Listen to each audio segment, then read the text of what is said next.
1,8 juta itu gini, karena gue di cap UMR ya, jadi kan gue stabil, gue tahu gue akan dapatnya UMR kecuali gue bego dipecat kan. Tapi ya basically gue UMR terus lah, kita ngambil yang gampang ya. Kita gue UMR terus, gue nggak bisa dapetin fluktuasi income, gue nggak punya income tambahan, gue nggak bisa kerjain something yang overtime dapat uang lebih, gue nggak bisa jualin skill gue nggak bisa jualan barang orang lain, service orang lain. Gue itu udah pasti 100% ambil investasi yang paling agresif yang bisa gue ambil. Lagi, ini bukan buat lu, ini cara gue ngatur gaji UMR. Tidak ya. Tidak, gue akan fokus untuk gue bisa kerja dapat gaji terus gue makan. Gue gak akan punya dana darurat, gue gak akan beli asuransi, ya. Gue gak akan beli yang piramida bawah yang kayak orang-orang biasa. Karena gue di challenge gitu, apa yang gue lakukan untuk bisa jadi kaya. Jadi udah pasti kalau income-nya tuh stabil, investasi harus agresif. Kalau kalian pengusaha income-nya naik turun, nah cari yang lebih stabil justru investasinya. Paham gak sih? Kalau pendapatannya stabil, serangnya di investasi.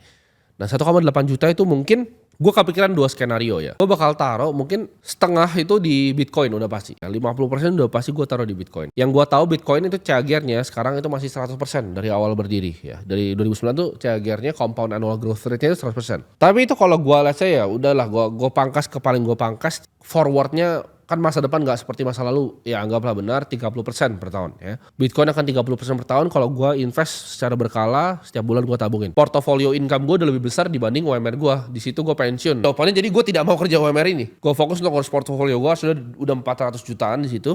Ya udah, ya 500 juta.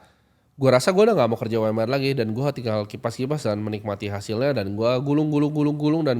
Tapi gue akan terus kayak gitu stick. Gue akan tetap ambil uang 5 juta, tetap hidup gue sama di kosan. Karena gue akan gulung sampai mungkin di miliaran baru gue mungkin pindah ke apartemen yang sedikit lebih bagus lah. Jadi gue kalau UMR gue akan jadi split itu dan sekonsisten itu dan selama itu. Semoga bermanfaat ke kalian.